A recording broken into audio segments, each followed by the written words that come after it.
And we're live on WUSB 90.1 FM. Syracuse taking on the number 13 Stony Brook Seawolves for a second half of a back-to-back here in the ACHA Division I.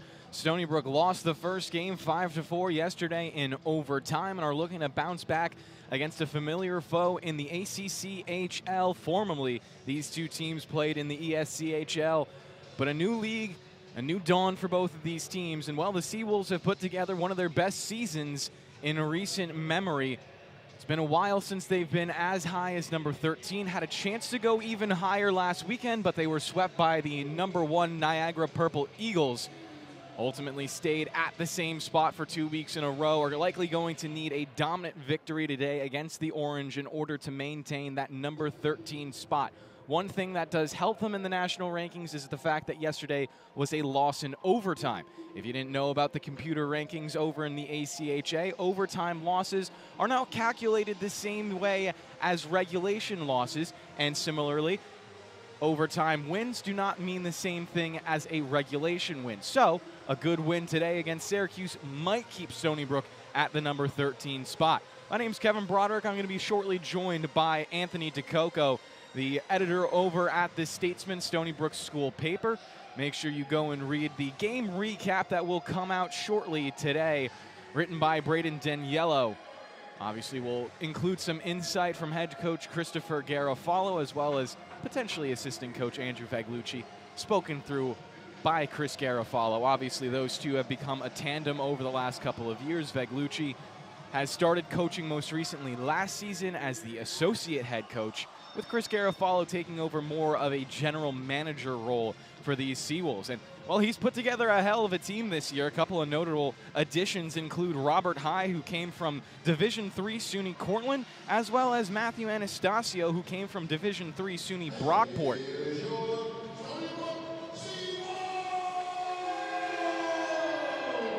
As the Seawolves will take the ice wearing their white jerseys for today with the Wolfie logo donning on the front. On the other end, on the left side of the rink, it's the Orange wearing their primarily blue jerseys with the orange numberings. Again, this is the second game of a back-to-back. Likely to see Steven Regonato into the net again, facing off against A.J. Finta. Both of those two goalies have been workhorses for their respective teams. Finta coming into the weekend with 677 minutes played. Steven Regonato, including the most recent game, has played 722 minutes here in this 2025-26 season. As we should be getting into the national anthem, starting lineups and puck drop relatively shortly here at the rinks in Hauppauge. Seawolves so far this season are 7-5-2. Obviously, that second overtime loss coming yesterday. And the Orange are 6-9-2. Stony Brook with a little bit of a better plus-minus in the goals for and goals against. They're at a +6 so far. And flipping the page over the other side, the Orange are at a -12. So I'll step aside and let the PA announcer here at the rinks take over, and we'll be back with the starting lineups and puck drop. Syracuse. Number 22, Jeff Guthrie. Number 23, Connor Chestnut. Number 9, Matthew McEnroe. Number 17, Jack McCormick. Number 29, Eli Pendergrass. And in goal, number 40, A.J. Finta. And here's your Stony Brook Seawolves!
And we're back here on WUSB 90.1 FM. My name's Kevin Broder, joined now by Anthony DeCoco, the head editor over at The Statesman. Anthony, we both looked at each other when we found out who the starting goaltenders was. It's Heath Goldsmith getting his second start of the season. And in all credit, he deserved a second start for his former performance. It was a win. He posted above a .930 save percentage and only gave up 2 goals. Quite honestly, I'm surprised it took this long for him to get that second start. Reganato's been a workhorse for the team all season. Been getting pretty much both half of every back-to-back, but it's good to see Heath in there and see what he can do today. So Goldsmith, second time I believe he's starting as well for the Seawolves in his career. It's his 3rd season with Stony Brook. Been buried in the depth chart along some very good goalies. Obviously, when Kazakov was here, you had Scott Barnacle as the backup. Last year, Barney was the starter. You had both Simpson and Reganato. But now finally getting his time to shine in the sun as we're ready for the puck drop here on WSB 90.1 FM.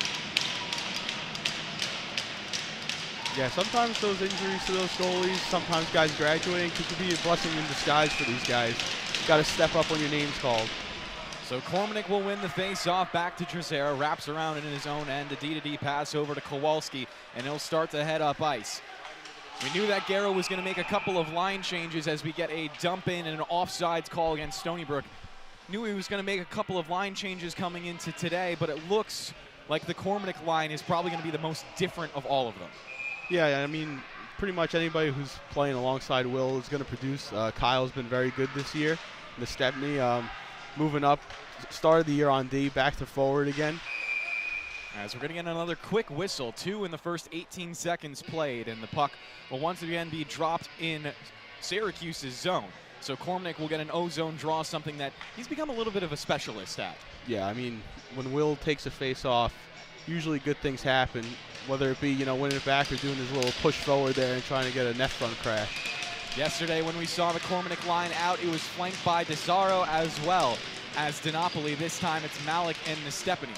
Kormanek winning the face-off forward, Malik racing after it below the goal line. It's taken away by Jack Duffy. Loses it in the corner to Trezera, who spins it around a little lower. Chestnut gets a touch at it and wheels it up ice for Fanning, looking to go across the neutral zone, and it's broken away by Stony Brook. They'll get possession back with Ted Valenti. A long pass, and it's another turnover, this time given over to Brendan Duffy. Forces it past the blue line, and Nestepany steals it off his stick. Flips the pass over to Valenti. Fires it down the length of the ice, and we'll get another whistle now with 47 seconds gone by in the first period, so a bit of a slow start. Yeah, I mean, sometimes it's good to get your legs settled in that way, but try to up the tempo here after last night's game. Matt Mankiewicz always likes to say that the second half of a back-to-back, usually a little slower, usually a little bit sloppier. Yeah, 100%, especially after, coming off a tough series against Niagara, tough loss last night. Trezera will get the puck off the face-off, just barely squeaks it under the skates of Nordwind, and Nestepany races forward, crosses it out in front, and Malik lifts a shot over to the right side of the net. The Orange find the clear on the other end. It's Brandt knifing past the blue line, looking middle, takes a shot. Goldsmith blocker save, and it caroms over to the far boards with Malik. Into the neutral zone, dumps it off for Wenrich. He shimmies past the blue line, pulls up on his skates, sends it towards the net. Sticked aside by Finta, and his defense will race back for it. Bank pass for Duffy, tries to get the clear around Robert Hyde, and it's dumped in by Wenrich. Turnover created by Hyde. Robert Hyde, someone I've been highlighting a lot, Anthony. Obviously one of those D3 transfers. They're such a hot commodity in the ACHA. Yeah, I believe he started the year at center. He's back to his more natural position at the wing now. Haskins touching up, looking over for Hyde. Mishandled the puck, but had some support coming from Mara. Little bank pass for Mara, tries to get it ahead, and it's Gorzelnik to dump it in. Someone we haven't seen a lot of so far this year, Anthony, number 4. Yeah, obviously, second half of back-to-back, something needed to change, giving some new guys some more looks. Robert Hyde into the neutral zone, past the blue line with Mara off to his left. Hyde out in front, shot down low, saved by Finta. Rebound goes back to Robert Hyde. Trying to bull charge at the goal line. He's knocked off his angle, looking to get the puck back and give it to Kowalski, but it's ripped away, and Syracuse once again have it down low. Send it out.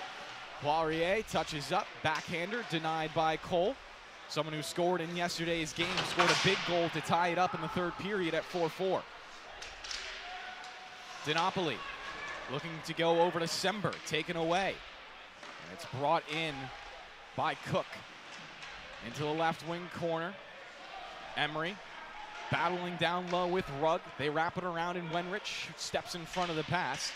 Wenrich sending it out of the ice, off the boards into DiNapoli. He's past the blue line. DiNapoli cutting towards the slot, knocked down, and Syracuse take it back.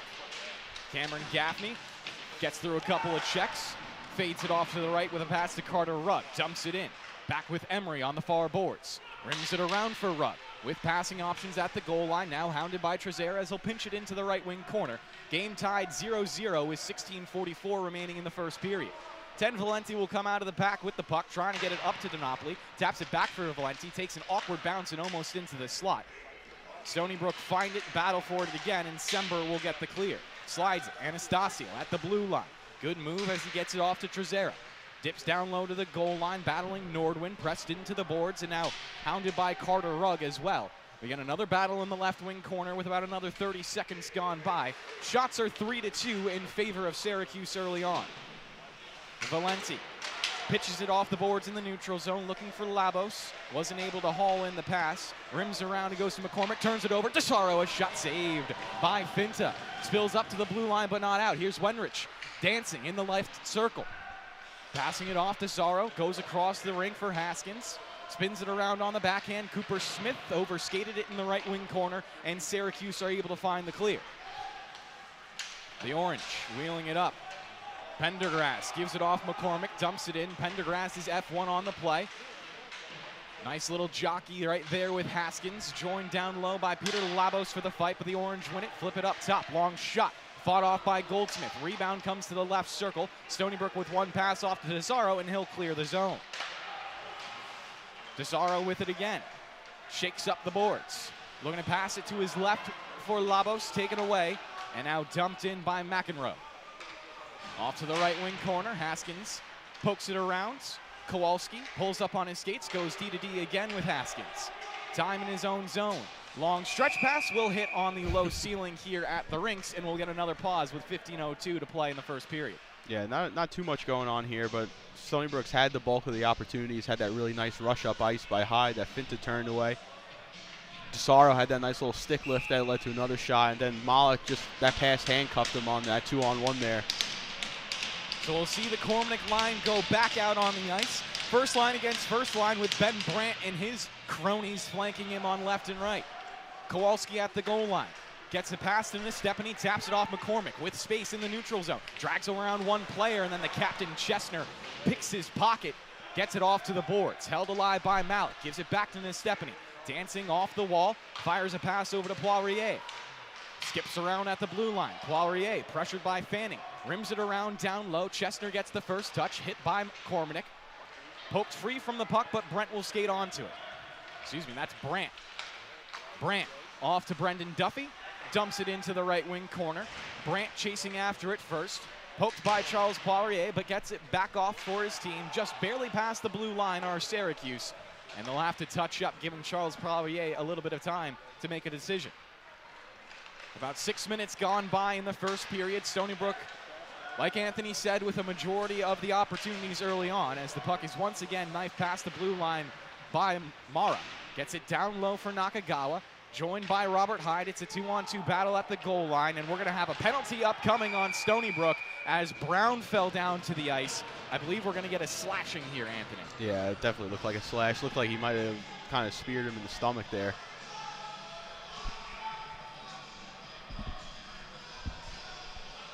Now we get a chance to talk about the special teams that we saw yesterday. Wasn't exactly great for Stony Brook as they gave up 2 goals back-to-back, one on a 5-on-3, one on a 5-on-4 to start off the third period, and that's how the Orange got their first lead. Yeah, I mean, at the end of the day, the main goal is staying out of the box. Anytime you go down on a 5-on-3, you're going to be happy to give up at least just 1 goal, and once you give up that second, it's not good. Most of these problems, obviously, though, just mitigated by staying disciplined and staying out of the penalty box. So Hyde will go into the box for 2 minutes.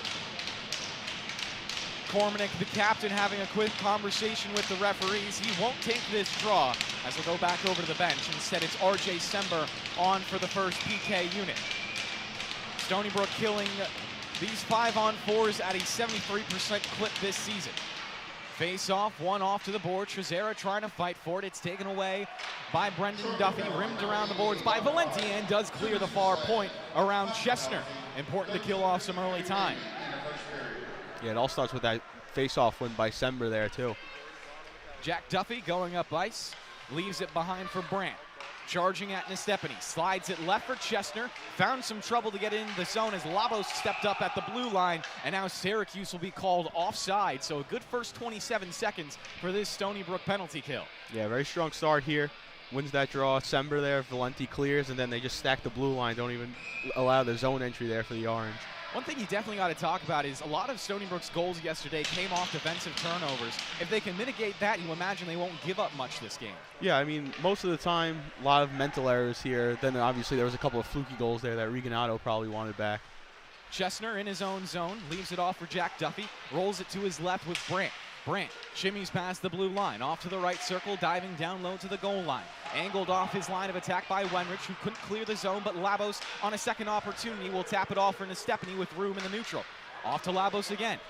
Banks past the blue line. Stripped from the puck by Chesner. Once again in his own zone, firing a pass up ice with a minute gone by in the power play. And Syracuse realistically haven't gotten anything done. Yeah, no shots on goal so far, just really limiting the zone entries here. Wren trying to wrap around Dinopoli. Fell on a secondary check thanks to Sember. Orange maintained control though in the neutral zone. It's Cameron Gaffney who scored the game-winning goal in overtime yesterday. Gaffney supported by Wren as they'll battle for it past the blue line. Gaffney tied up by Kowalski. Poirier trying to take it away now. Meets some traffic on the boards and it's Wren down to the goal line. Centering it out in front and it was almost knocked out of the air by Gaffney. Into the left wing corner we go. About 12 minutes left in the first period. Game still tied at 0. Shots are 4-2 with 15 more seconds in the Syracuse 5-on-4. Cade Cook trying to get it out of the corner as that's going to be a penalty against Syracuse as Poirier went hard into the boards and we get some malarkey after the whistle as well. Yeah, it looks like Poirier was cross-checked there. Stony Brook's got to be careful here that they don't negate this penalty, already have a chance to go on the power play with only 10 seconds left on their own penalty. It's important that Robert Hyde's in the box right now for Syracuse, obviously a part of that first power play unit. So they'll at least be able to kill off those 10 seconds. Question is, does Hyde come on right after? Well, those 10 seconds still are also going to be 4-on-4. That is true. So we'll see 4 of those 5 first power play players come out onto the ice with Cormanek, Desaro, Nakagawa, and Wenrich. One thing I want to note, Wenrich has missed a lot of time this season, something we've really become used to with this player because he is a little injury prone, just playing in his 4th game this season, Anthony.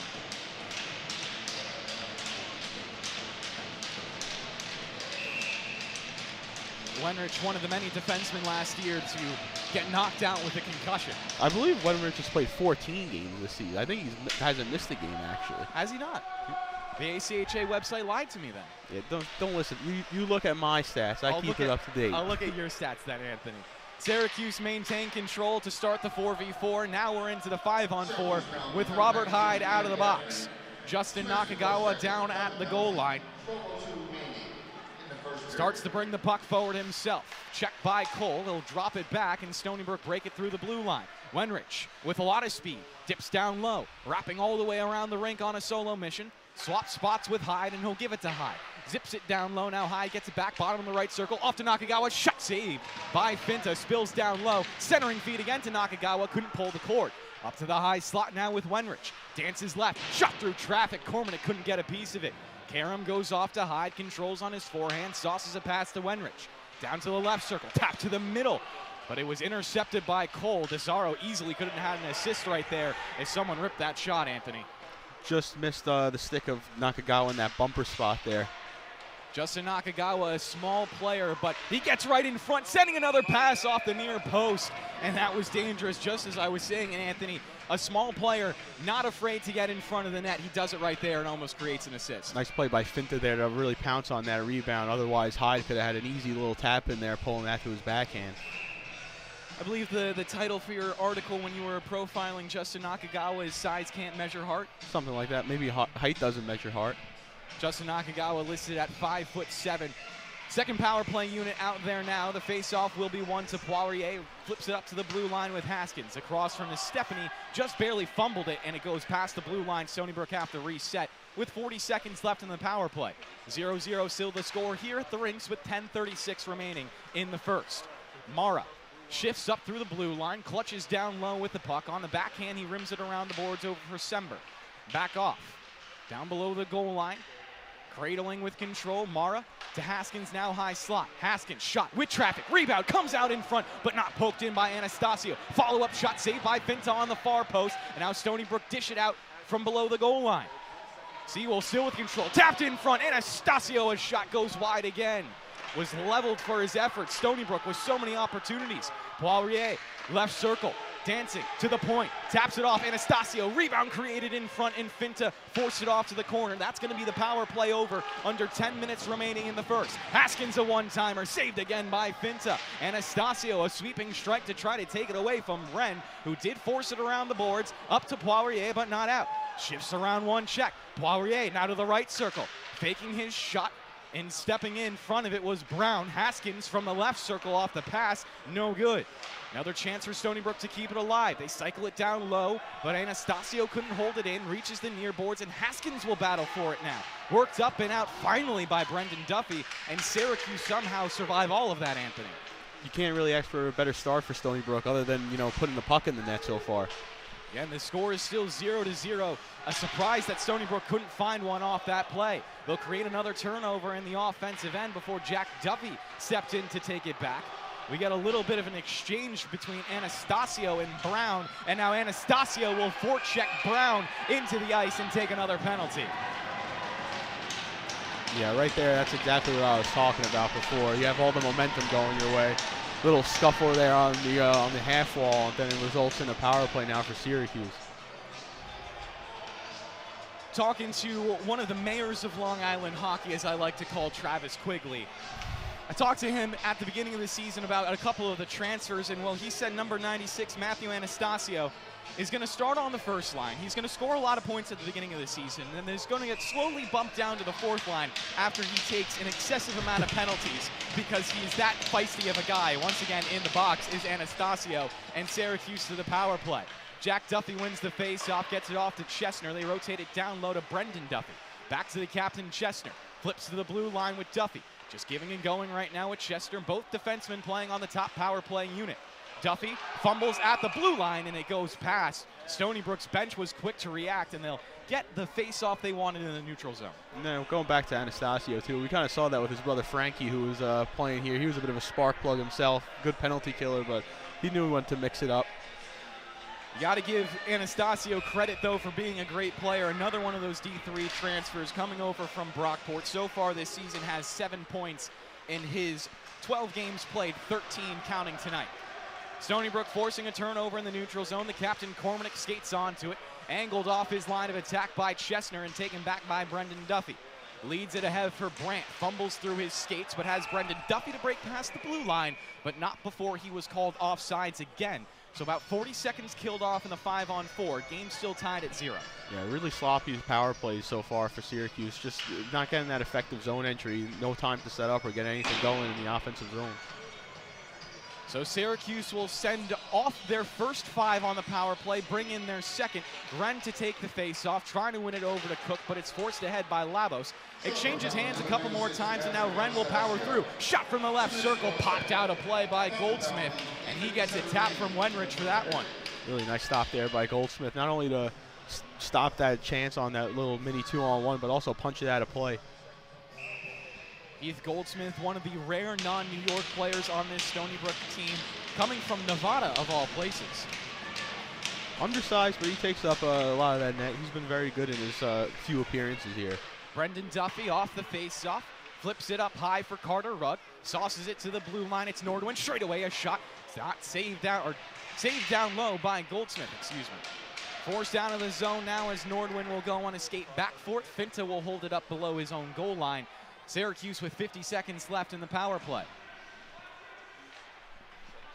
To your point, though, Heath Goldsmith, 5'9", definitely an undersized goalie. Looking over at Reganado, 6 foot, so you can see that height difference and how it could play a factor and who's the number one option. Especially in this day and age where every goalie seems to be like 6'5" when you look at him. I mean, you get the jokes about Jake Ottinger being Duncan from the Geico commercial. I mean, he truly is one of the tallest people you'll meet. Renerister from the left circle rings it off the iron.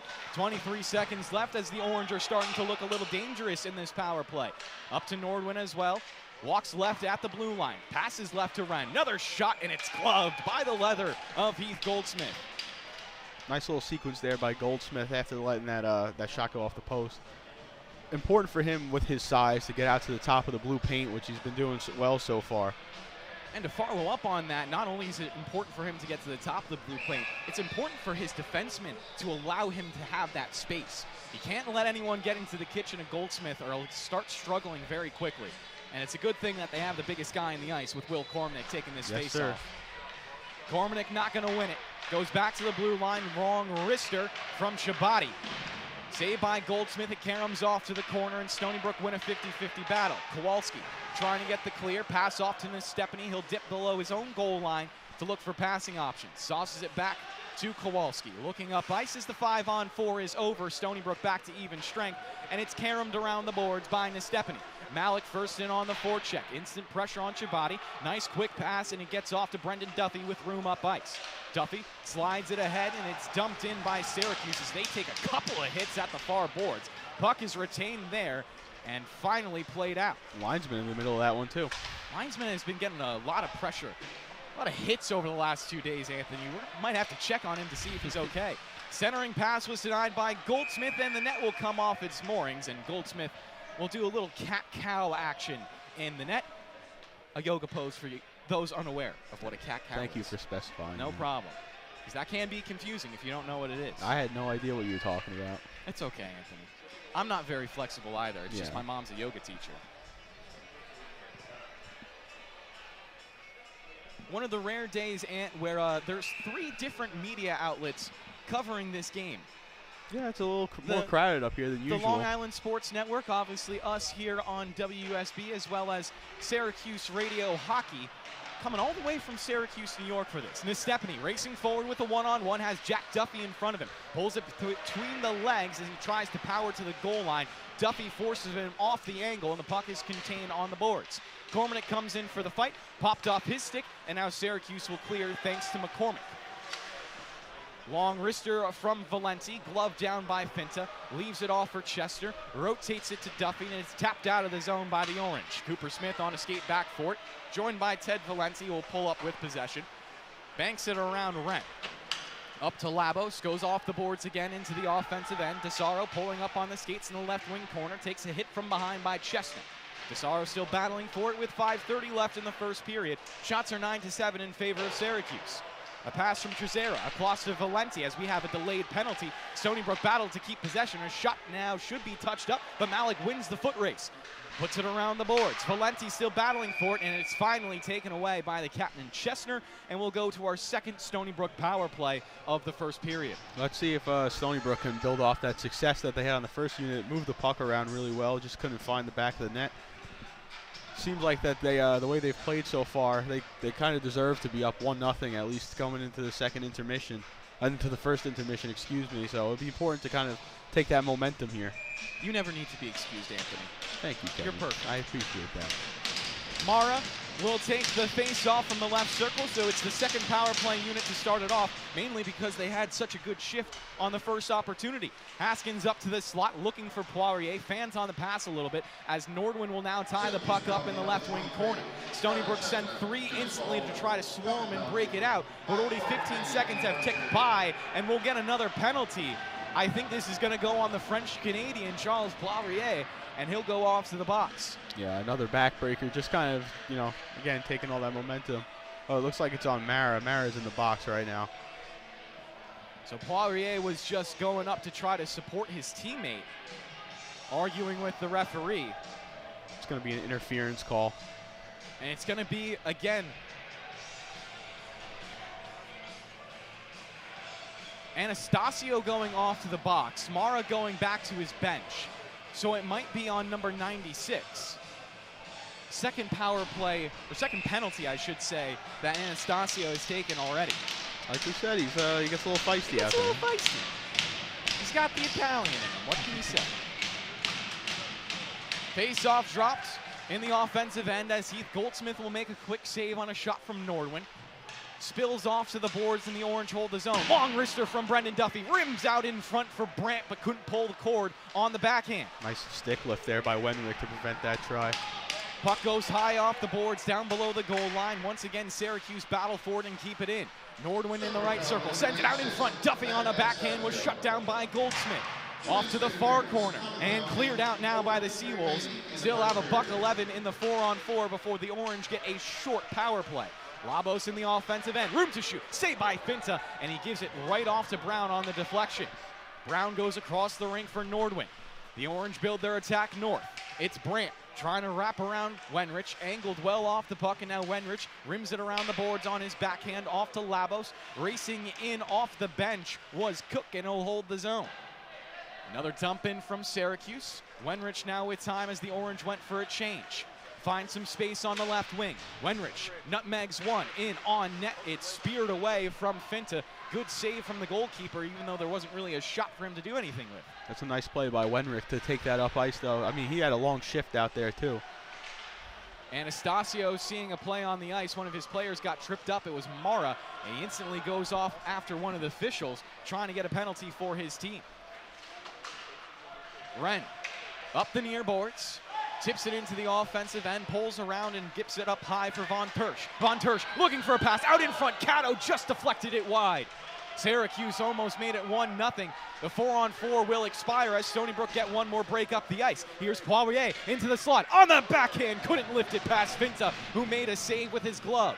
Rebound spills down below the goal line. Mara takes it back for a one-timer. Denopoli hit it off the heel of his stick, and now another opportunity for Syracuse to win it back, and we get another penalty here, Anthony. This time it will go on the French-Canadian just as the power play for Syracuse was expiring. Yeah, I mean, it's just a lot of sloppy play so far. Oh, no, it's on Syracuse. Oh, it will go on Syracuse. I think he might have got, I don't know, maybe a cross-check? Definitely a little delayed from the referees to call, because it was almost as Stony Brook touched the puck is when they called the delayed penalty. But they had it. So it will go, I believe, on Von Tersch into the box. Cormanek will step into the left circle. Another opportunity for the Seawolves. And Von Tersch is in the box, 2 minutes for tripping. Wenrich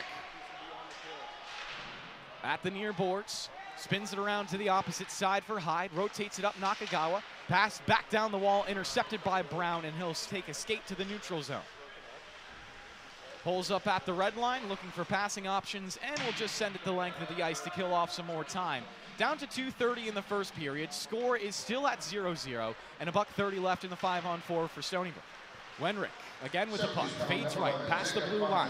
Wenrich all the way to the right circle, dives down low, looking around for Hyde, who touches up at the right circle. Hyde with Cormanek, as well as DeSaro. DeSaro takes it off the boards for Wenrich. It was Nakagawa with it, actually. Justin will take it at the goal line, looking for passing options. Sees Cormanek, but not going to give it to him. Nakagawa dances it out in front, save Finta. Rebound covered up by Jack Duffy. It's DeSaro with it now. Fans on his pass. Dips up to the blue line. Gives it off to Wenrich. Wenrich, a shot blocked away by Chestnut. Rebound spills over to the far boards, and it's smacked away by Brendan Duffy all the way down the ice with a $1:40 left in the first period. 46 seconds on the 5-on-4. Not the strongest Seawolves power play so far. Not too much going to the net other than that Nakagawa try. Haskins breaks it in. Passes right for Nestepany. Banks down low. Anastasio trying to find a pass at the point, and no one was there. It sails all the way down the ice again, Anthony. Back for Goldsmith. 20 seconds remaining in the power play. Poirier will start the skate up ice. Controlling on his backhand. Dicing through the neutral zone. Plays a little chip and chase for himself. Poirier to the goal line. Pulling up. Looking for options. Has Haskins at the far point and feeds it. Haskins. His shot blocked easily by Syracuse, and they can get another clear thanks to Wren. 3 seconds left on the 5-on-4, and that'll do it as Von Tersch comes out of the box. Under a minute to play in the first period. 0-0 the score. Another rush for Anastasio. Dumps it in at the blue line. Finta partially out of his net to give it back over to Brown. Looks up ice, a stretch pass taken away by Trezera. Rimmed around down low. Trezera takes a big hit over into the corner. Mara, all of them battling on the near boards. Under 30 seconds to play in the first. 12-8 are the shots on goal. Here comes Nordwin. Gives it ahead. Duffy. Spiked off his stick by Nestepany. They'll tie up in the right wing corner now. Stony Brook being outchancing Syracuse significantly in the first, but really have nothing to show for it. Brown a shot, and Goldsmith a seeing eye save. And I believe we're going to get some more penalties. Yeah, it looks like it's going to go on both of them. So yeah, it's going to Brandt, be evened up 4-on-4. Brandt definitely arguing with the referees. I think the second will go on Mara. Goldsmith getting a tap from Trezera.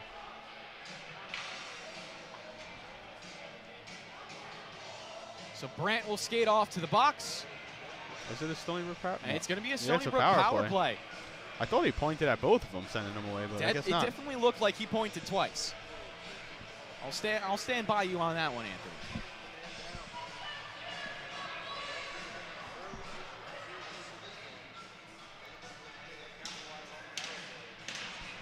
So after Brandt has had his fill of biting off the ear of the officials, we'll go to a power play for the Seawolves with 10 seconds left in the first period.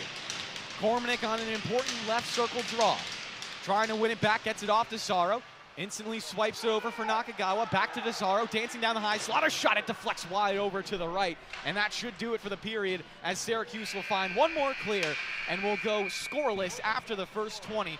Stony Brook will carry a $150 on the power play over into the second. Anthony, your closing thoughts? Yeah, I mean, they'll have a fresh sheet of ice to work with in that first period. That second period, excuse me. Looked like they were getting to a nice flow of things, and then penalties, that Anastasio penalty, and then kind of led to a string of them. And it just took them out of the game a little bit, disrupted the flow. Looking for a clean period next time around for both teams to try to, get some of that action back. All right, and with that, we'll send it over to a break here on WSB, and we'll be back for the start of the second period in a scoreless game.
And we're back here on WSB for the start of the second period. $1:50 left on the power play for the Seawolves as they'll try to find the first goal of this game. Second day of a back-to-back against the unranked Syracuse Orange. Stony Brook, number 13, coming into the week, trying to maintain it, Anthony, as you expect with an overtime loss to an unranked team, they might slip in the standings a little bit. Yeah, got to win this one to keep that momentum they had going. Obviously, that Niagara series, kind of just wash it away. Played them pretty tough for a number 1 ranked team. Mara will go down to the goal line, wrap around to the opposite end of the rink. Stony Brook skating left to right this period. Drops it off for Poirier, whips it for Haskins. Skates into the high slot, takes a shot, rebound, pops down, loose, and a shot saved by Finta. Big hit into the corner, the bench likes it. Haskins, another wrister, goes wide over to the left. Sits behind the end boards, taken back by Stony Brook, and they'll find Haskins at the near point. Haskins wrists it back to Nestepany, looks down low with Mara. He dances below the goal line, sends it out in front, one-timer, rebound, Finta finds the save. Covers up for a whistle, 55 seconds left in the power play, and 55 gone by in the second. To Mr. Quigley's point, it looks like Matt Anastasio is no longer on this second unit. Peter Labos has taken his spot. Made a nice play there to deliver that hit to get the puck back in their possession. Sometimes because they have that second unit out there, is just simplify the game a little bit.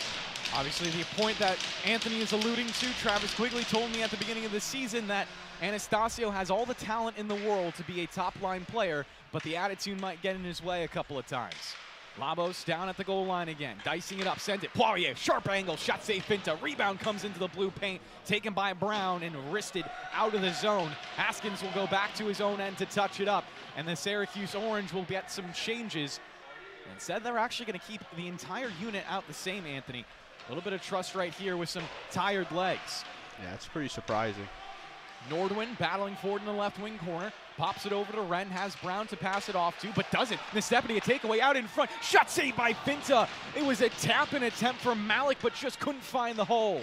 Looked like Finta might have got a piece of that pass with his paddle to disrupt the path of the puck just slightly enough that he couldn't tap that right into the net. The power play is going to expire. Stony Brook up by 6 shots in this game, but haven't found a goal to equate to a lead. Kormanek dancing down the right wing, slides it across Nakagawa, touches it up and sends a pass to the far point. Sent in deep by Trezera. Kormanek battled for it there, gives it off. This is Christian Malik, pressed into the right wing corner by Brandt. Tries to skate it out, but runs into a check from Nakagawa. Gets a pass in front from Kormanek. The shot was low and saved by Finta. Karams out of the zone. Chance for Brandt at the center ice. Gives it for Duffy. Duffy to Fanning, popped off his stick, and Malik will get it back at the red line. Dumps it in and goes off for a change. You'll see Sember first in on the forecheck, followed up by Nakagawa with a big hit onto Fanning. Forces the turnover. Justin gives it. Sember shot blocked in front. Cato got it over in time. Now it's back to the blue line. Valenti, a slap shot goes high and rises above the bar. Trezera at the far point now. Wrister looking for a deflection. Again wide off the goal. Stony Brook not hitting the broadside of a barn right now. Anastasio takes one down low. Saved by Finta. Rebound goes out to Brendan Duffy, and he'll clear out for Fanning. Collects on the backhand, chips it down the ice, and will go below Stony Brook's goal line. Taken back by Valenti. Syracuse got a full line change, still 0-0 with about 3 minutes gone by in the second. Anastasio, cross ice, Stony Brook out in front, a shot taken by Nanopoli, but it sailed wide to the right side of the post. Just lost the handle on that puck, had him beat easily. Shabati knifes it through the blue, sends it towards the middle. Intercepted by Anastasio, and he'll give it off for Dinopoli. Man, this guy can fly. Dinopoli past the blue line, pulling up, shot slot, eked through Finta, but not on net. Goes off into the corner. Another centering feed for Stony Brook, and somehow Syracuse shutting down all these opportunities. Back into the neutral zone. Wenrich trying to rim it around the boards, but it will hit off one of the players on Stony Brook, making a change, and we'll get a whistle because of it. Good start to the second period, good pace. That power play, again, didn't convert on it, but it gave them a lot of momentum to carry over. A couple of good chances that they just missed. It looked like Nakagawa might hit the outside of the post over there as well. Shots are exploding for Andrew Veglucci's team right now. They have 18 shots. Syracuse only at 10. You got to imagine, like you were saying in the first, Anthony, it's only a matter of time before the Seawolves team can break through. Long wrister in on net. Goldsmith will flash to leather to make a calm save and force a face-off in his own zone. A lot of that success offensively, too, has been their zone entries. I mean, they have a lot of good skaters on their back end. Yesterday, you know, you mentioned a lot of the defensive miscues, some fan passes. We haven't seen that much today. Face-off, won by Cook. Back for Wren. Shot quickly and swallowed up by Goldsmith.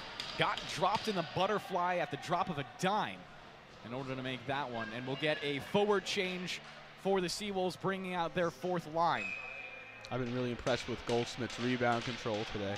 Not a lot there, and when it does, he's usually putting it into harmless areas right on his teammates' tape. Talking with another player from Long Island, Anthony, Brendan Perrone, who played D1 for the LIU Sharks. Now a goalie coach on Long Island, works with a lot of the Suffolk kids. He always preaches about rebound control and how important it is in today's game. Goldsmith, to your point, has been perfect. That's probably the biggest reason why he hasn't given up a goal so far. Stony Brook break it out of their zone. Carried ahead by Mara, looking towards the middle. Centering feed, almost had it poked in, but Syracuse fought it off. Spills out to the glass, pass up high. Wenrich with an angle, but ramps it off a stick. Cole got in front and makes sure, a little press down on his stick to make sure it wasn't broken. Wren gives it off to Cole, clears the zone, but turns it over to Kowalski, who stepped in front of the pass. Spins it around the boards into the offensive end, touched up by Nordwin, and he'll fire it down to the other side. Poirier back below his goal line. A D-to-D pass over to Kowalski with time before the forecheck comes in. Pass off to the near boards, and Stony Brook are going to ice the puck here with 15:10 remaining in the second period. Score is still 0-0. Nice little play by Gorzelnik to get in front of the net there. Almost tapped in his first of the season and first at the collegiate level.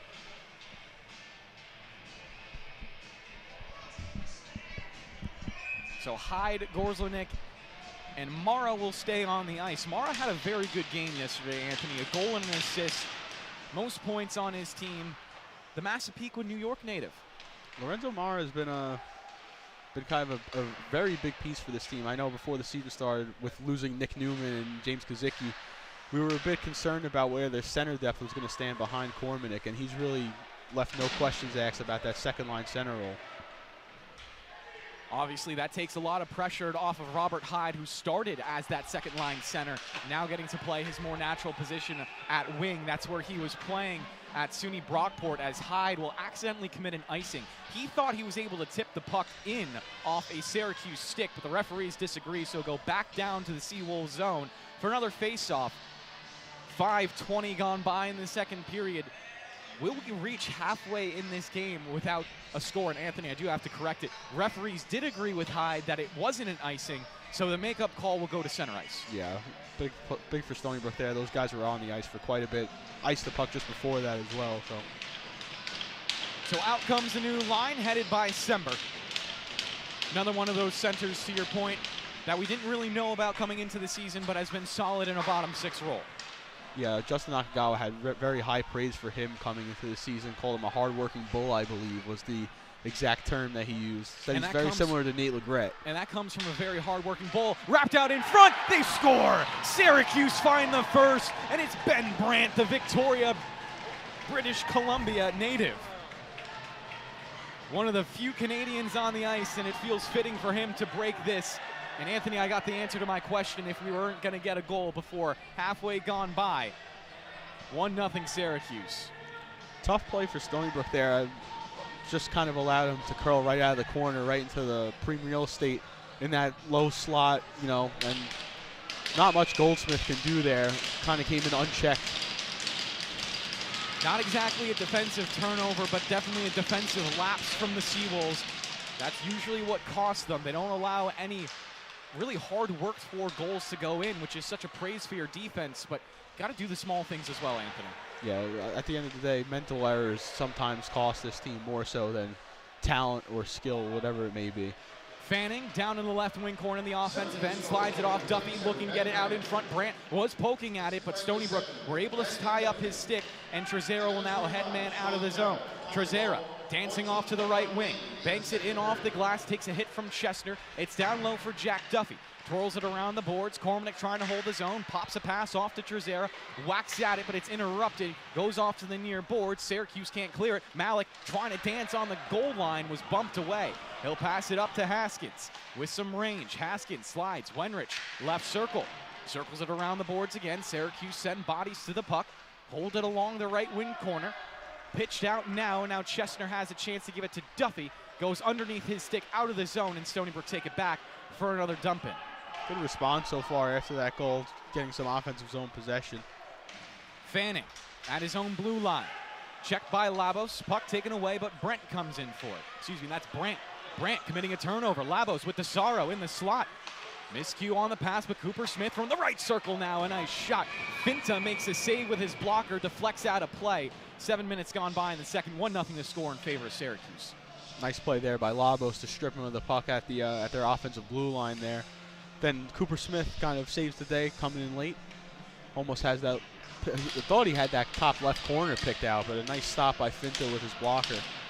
AJ Finta in his 4th season with Syracuse, 6 foot 170, so definitely takes up a good bit of this goal. Labos into the right circle draw now, won back by the Orange thanks to number 19 Cameron Gaffney, who scored the game-winning goal in yesterday's affair. Cleared out now by Emery as he whipped it off to the far side. Carter Rugg carries to the blue line and spikes it into the left wing corner. Taken back by Gaffney. He'll hand it off down low, centering feed, shut down by Goldsmith, and will cover up for another whistle. 12:39 remaining in the second. Shots are 21-13 in favor of Stony Brook, now updated to 21-14. Yeah, again, going back to that first period, a lot of chances to take the lead there and a lot of chances to start this second period. Sometimes, you know, when you have the momentum, you have to capitalize, because now Syracuse is getting their legs under them a little bit more. Gaffney into the left circle draw. One backwards by Mara. His stick tied up, but no penalty will come through from the referees. We'll stay at 5-on-5. 2-on-2 below the goal line. Syracuse will work it out of the pack. Centering bid, and Stony Brook stepped in front of it thanks to Robert Hyde. Dumped right back into their zone by the Orange. Pops off to the near boards. Brown battling, and it comes out back to center ice. 12:13 remaining in the period. Poirier, a D-to-D pass over to Kowalski, leading it ahead for Mara, dances past the blue line. Mara, centering feed, tapped on net, but goes wide off to the right. In for the rebound is Gaffney, spikes it over to Brown, and it's one more pass out of the zone thanks to Carter Rugg. Rugg on the right wing, shifting through a couple of checks. Pressed by Kowalski, but still goes down low. Another centering feed caught off by Goldsmith, and he'll give it back down below the goal line. Mara trying to get around Rugg has been completely bottled up. Gaffney on the far boards wins it back for the Orange. Trade spots with Rugg. Sliding a pass to Gaffney. Works it to the near side. Shabati shot down low. Kicked off by Goldsmith. Ends up below the boards again. Chance for the Seawolves to clear. As we continue to get a lot of hits from the Orange, none of them called by the referees. Gaffney loading up on his wrister. Mishandled the puck as Poirier stepped up for a stick check. He'll ride him all the way around the boards. Poirier off to the far side. Finally a pass off to Cato. Long wrister with traffic. It's deflected, ends up wide left. Would have been Cole with the goal. Rugg back for it at the goal line. Chipped away as more hits continue to erupt in the left wing corner. Finally Stony Brook clear it thanks to great rebound control again by Goldsmith. Rugg's an interesting player. I believe he's listed as the defenseman on the roster, but he seems to play the wing throughout the entire series, no? Rugg has been shifting back between defense and wing. He was playing defense in some of their most recent series against Pittsburgh as well as Oswego, but I think it's really been regarding the healthiness of this team. The Orange right now missing one of their best point producers in Nathan McLean, who got injured in that Pitt series. Played a little bit in Oswego, but has been out both days against Stony Brook, as a pass will go out of bounds into the Seawolves bench. Chris Garofalo doing a good job to duck it, Anthony. Got to give your hats off to Garrow, and we'll take a face-off at center ice. Gotta love Garrow. Gotta love Garrow. Obviously, myself and Anthony have had many long conversations with Chris Garofalo. Last year, a lot of talk about the funding for this Stony Brook team that they get from the undergraduate student government. It had been slashed from about $100,000 down to $40,000, and well, with the cost of ice, $40K didn't even cover their practices and games. Gormanick wins a face-off. Quick shot from Miss Stephanie, fought off by Finta. Back to the far point with Trezera. Another drive. Finta makes another great stop, and the rebound goes to the left wing. Pops around for Jack Duffy, who chases it into the near corner, and Duffy has some room to skate it up ice. Giving a pass off to Pendergrass, goes under his stick, back for the Seawolves. Nice turnover there from Valenti, though, will allow the Orange to keep it in the offensive end. Chestner dancing in the left circle, passes it off to his right. Controlled now, brought up by McCormick. Off to the left side for a quick shot, ramps off a stick and out of play.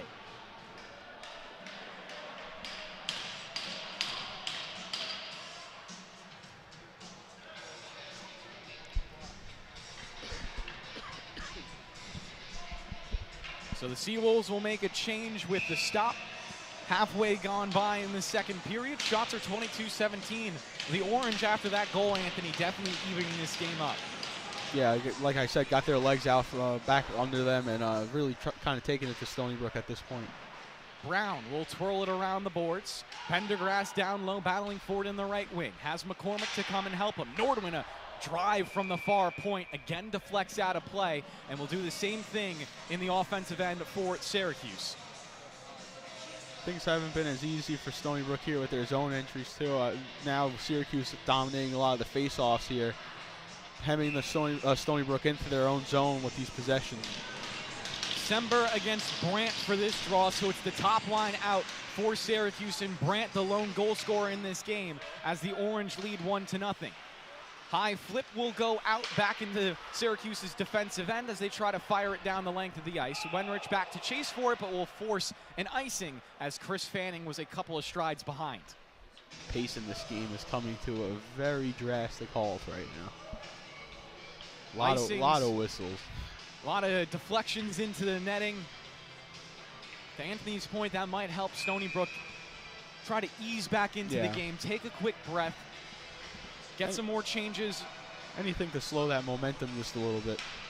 This Cormack line is back out, again flanked by Nestepany as well as Christian Malik. We saw Cormack and Malik be a dynamic duo a couple years ago, Anthony. Fanning into the offensive end, pass out in front, Brendan Duffy trying to fight for it. The puck came free, but the goal will be waved off as the whistle blew for Goldsmith on control. Yeah, ref just lost sight of that puck. Lucky break for Stony Brook there. Goldsmith trying to get his boys fired up as he was absolutely swarmed on that rebound. Yeah, very, very good job by Heath there to kind of prevent those second and third chance tries. It was the fourth one that got him, but obviously got bailed out there by the refs. Stony Brook's got to do a better job of clearing the front of the net there and making sure that those second chance opportunities don't happen. So the referees are going to reset the net back onto its moorings. We'll get another O-zone draw for the Orange. This time it's Fanning taking it. As Brown lined up directly behind him. Puck is dropped. Mara battling for it well and will win it back to Poirier. Little wrister goes around the boards, held in by Nordwin, taps it back down low for Duffy. Duffy to the left circle, looking across ice. It's tipped by Nakagawa and clears out of the zone. Back for it now is Brown. Whips it to the near side. Pass ahead. It's a breakaway for Brandt. In on net. Dicing scores. Second of the game for Ben Brandt. 11th of the season, and it's 2-0 Syracuse. Just poor gap control there by Stony Brook's defense. Kind of let him get in alone there. He was hanging around that blue line. Nobody was there to break up that pass. Poirier and looks like Joe was it Trezera out there with him? I believe it was. Yeah, just spread way too far apart on the blue line. Got to control your gaps a little bit better than that. And Anthony, it goes back to our point of talking about the fact that Stony Brook hasn't let up any hard-working goals, but they've let up some goals on defensive lapses as it stands at 2-0 in the second period. Both goals coming in the second, and again, like I said, both by Ben Brandt. And when this team does that, a lot of the times they come in bunches. I mean, they sometimes let those issues spiral out of control and have that snowball effect where they get themselves down so big that they have to work much harder than they really need to get back in the game. Oh, and Anthony, things just went from bad to worse as Valenti will take a penalty out of frustration, so the Orange will go to the power play. Once again, getting their big guns out on the ice. 8:26 remaining in the second period. Yeah. Valenti with an uncharacteristic mistake. He's usually so calm-headed. Yeah, Valenti's one of those reliable guys back there as a calming presence on the blue line. But again, like I said, these mistakes are starting to snowball again for Stony Brook, and this game can easily be, I don't know, maybe 3 or 4-0 Stony Brook after that first period and first 10 minutes of the second. And then after that goal, we could be looking at a 3-0 game right now in favor of the Orange after this power play. Letting the narrative slip through their hands as the Seawolves might be falling from their 13th spot more than expected after this weekend. Again, this is an unranked Syracuse team that has really been up and down. Only 6-9-2 coming into it versus Stony Brook 7-5-2.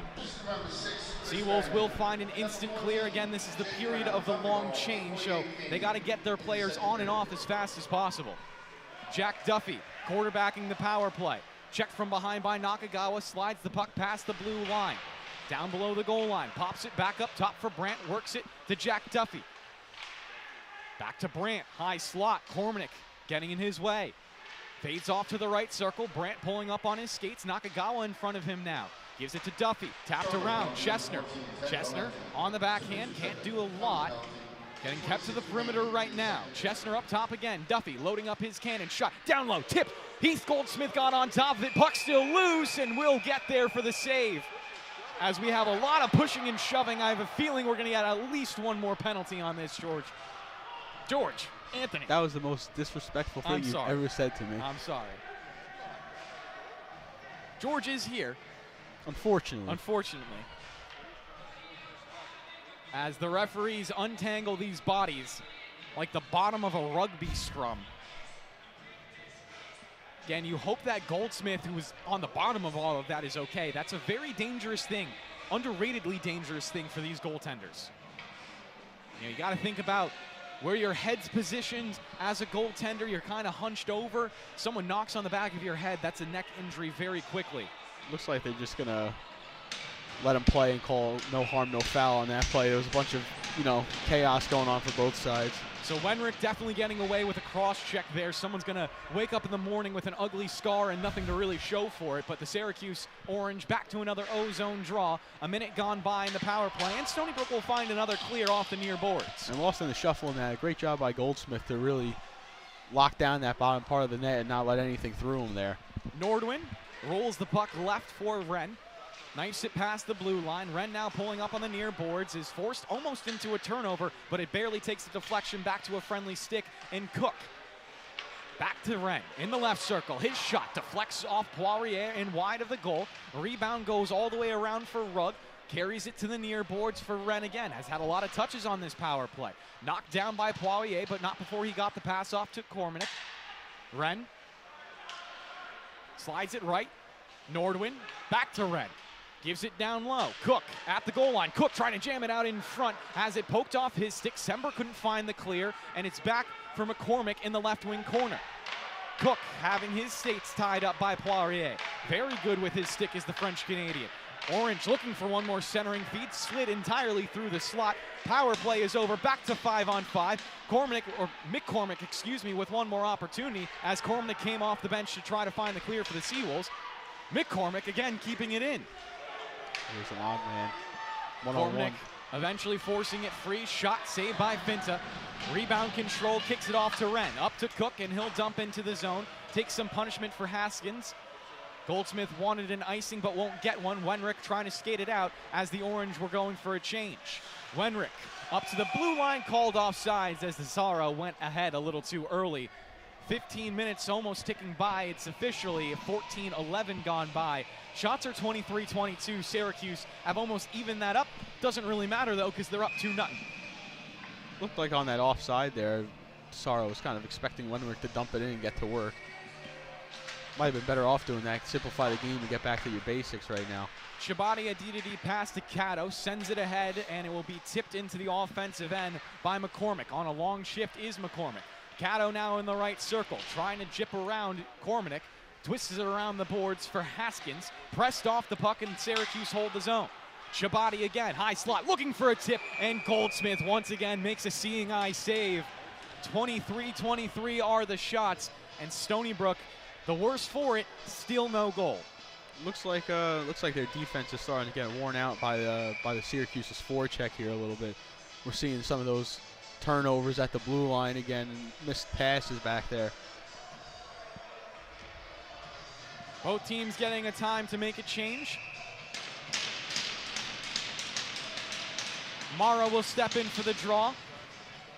One backwards by the orange, thanks to McEnroe, but forced three by Nestepany. Nestepany onto a breakaway in the right circle, looking for a centering feed. Got it off to DiNapoli, stick tied up, and that will be a penalty on the orange. Up top, Valencia drive, and Finta makes a blocker save. Touched up now by Syracuse, and it will go to another Stony Brook power play, battling back for a little bit of momentum. I would like to see that one again. I thought that was a good stick check there, but I guess he got him in the hands for the hook. That was all created by Valenti there, using his physicality to try to turn the defense into offense there. Nice job by him after taking that uncharacteristic penalty before. I mean, we talk a lot about Cormanic's size at 6'3", 205. Ted Valenti, 6'3", 210. Yeah, I mean, he's a presence on the back end. Those are some big boys. Very Scott Mayfield-esque back there. Absolutely. Valenti also has a cannon of a slap shot. Haskins, puck one back to him at the blue line, looking for Nestepany along the boards. Gives it over to Mara, dips below the blue line. Mara inverts it. Poirier, a one-timer, hit off the heel of his stick, and it's cleared out by the orange. Down for Goldsmith again. Leaves it for Haskins. Stick handling up past his own goal line, slides it left, and it's given ahead for Nestepany, trying to stick handle past the blue line himself. Gets it off Mara on the near boards, rotates it high. Haskins fumbled the pass, and he's forced past the blue line by McEnroe. McEnroe now pressuring Poirier, forcing a back pass to Haskins, works through the traffic on the far point, now wrestled down by Jack Duffy. Gets the puck off for Chesner, trying to clear off the boards, but it's held by the French-Canadian. Poirier giving it down the boards now for Mara. Mara left circle, handoff, Haskins. Pulls up at the blue line and skates back towards the goal. Slides it, Poirier, one-timer, Finta save, rebound comes out in front, and it goes right off to Cole to slide it out past the blue line, and Syracuse can get a change. Stony Brook will match it. Poirier still staying on, building some steam. Through the blue line now, Poirier off to the left circle as he goes to the goal line. Rotating all the way around, has Nakagawa at the near point. Hands it off for Nakagawa. He'll dip down to the blue line. Nakagawa dragging for a shot, rings it off the crossbar. Karam's over to Poirier's stick again, a magnet for the puck. Stony Brook zip a couple of passes up top. Wenrich gives it back over to Poirier. Left circle, slides it across the ice. One-timer, missed by Hyde. Couldn't sink it into the back of the net. Wenrich walking left, passing right. Hyde a shot. Glove save by A.J. Finta. Had room up there in that top corner, but a really nice glove by Finta. On that cross ice feed by Poirier to Hyde on that in the right dot, looked like Hyde was a little surprised that pass even got through. A really nice feed there by Poirier. Hyde chirping a little bit with Jake Brown, with the defenseman for Syracuse. Nakagawa had a near perfect bar down shot there. It just hit the bar and out too. Cormanic on the faceoff, wins it back to Zaro. Room in the left circle, takes a shot, rebound, controlled and out to the high slot. Wenrich holds the zone, gives it over to his left, Nakagawa, rotated down low, across ice, back to Wenrich, takes a shot, Finta save, and sprawls out for the rebound. The big man will body flop, and we'll get some pushing and shoving over in the right wing corner. Nakagawa and Ren will peacefully hold each other's hands away from the pile as the rest of their teammates do a little bit of pushing and shoving. I'm a little surprised that little play got that much of a reaction. It didn't look like too much there. Little poke at the glove, but it looked like it came before the whistle blew. And it's not like he slashed him hard or anything. If you're wondering what all of that commotion came from, Rob Hyde was close to A.J. Finta. Hyde will now go over to Finta, just say, hey, what's up? I didn't mean anything by that. And Finta probably said something along the lines of, yes, you did. Looks like Cormanic is getting a penalty out of this. So it'll be matched Cormanic for Brant. So the top point producers for either team in the box right now, realistically the best forward for both teams as well. Definitely. So again, an extended pause. Cormanic, the normal captain, obviously can't have any conversation with the referee, so it looks like Joey Trezero will step into that role, standing side by side with Chesner. Now a little bit of the behind the scenes of the way these interactions work. In media long enough, Anthony, I've heard referees mic'd up to have these conversations. They're going to discuss how they want to control this game. Then they'll go off to the captains, they'll relay that message, and the captains will say, hey, listen, this is how I want this to go. I think these penalties should be called like this. The referee will essentially say, that's cool, we're going to call it how we want to. And the other small part about this, the captains usually not allowed to talk back and forth with each other. The referees ultimately They just still will. They still have little pleasantries. They still will. Anytime you get a chance to really listen to those interactions, so fun. The opportunity that I was talking about, Anthony, came back from the AAU National Championship last year down in Florida, Jacksonville to be specific. My boss, Mike Brown, was able to mic up one of the referees, and we had a charging penalty called. We got to listen to the whole explanation from the referee about why the charging penalty was called. He went to both benches, said this is why we called it this way. It was really fun to see. Definitely makes you a bigger fan of the referees when you understand their thought process on the plays. Not that they can't be imperfect, because no human is, unless they're Santa Claus. Of course. Listen, I'm a scorekeeper, so I hear all these interactions all the time. Usually the refs, they get a bad rap. They're usually more so in the right than wrong. Oh, look, we got a 5-minute major on the board. We do have a 5-minute major, so coming out of that conversation will be the 5 to Brant, and he might get a game from it as well. Yeah. Maybe he threw a punch, maybe a face mask. So Brant is now talking to one of our lead officials here at the rinks, as well as the Syracuse entire coaching staff, really, all over talking to the officials. Brant trying to sit down in the box just to say, I'm not going anywhere, but I don't think this is exactly going to be the Wolf of Wall Street, and we should get him ejected. That's a big swing for Stony Brook. Probably going to start 4-on-4 for the first two, and then they'll have a 3-minute power play, essentially. Yeah, he's out of the game. So Brant will take a skate over to his locker room to take the showers a little bit early. Cormanick allowed to stay in the game. He'll be sitting for 2 minutes, though, and we'll see who's serving this penalty for Syracuse. Currently with no one in the box besides the backup goaltenders, that being Cash Lawrence and John Angelino. And going into the box is Von Tersch, so that's your answer to that question. Seawolves maybe getting the momentum back in this game off a couple of penalties as Mara will step in for the draw. One back by the Orange, again, without their top center now. Without Brant, it's going to be a lot harder to play this game. Good step up by Valenti on the near boards, forces the puck back into the offensive end. DeCero like a rabid dog chasing after it into the right wing corner. 2-on-2 down there as we have 15 seconds gone by in the 4-on-4. Stony Brook elevating the puck out in front, and Finta will get his leather on top of it for another whistle, forcing a face-off. Both teams have. Oh, let's listen in.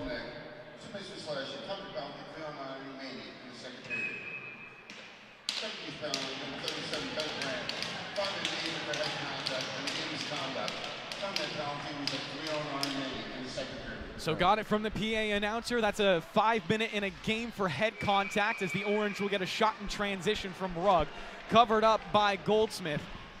A little bit of contact with Goldsmith after the whistle, but cooler heads will prevail, and Rugg will be allowed to walk away without any more bodily injuries that he hasn't already suffered. Both teams are going to have to be on their best behavior now. The refs are going to be looking for that stuff in front of the net.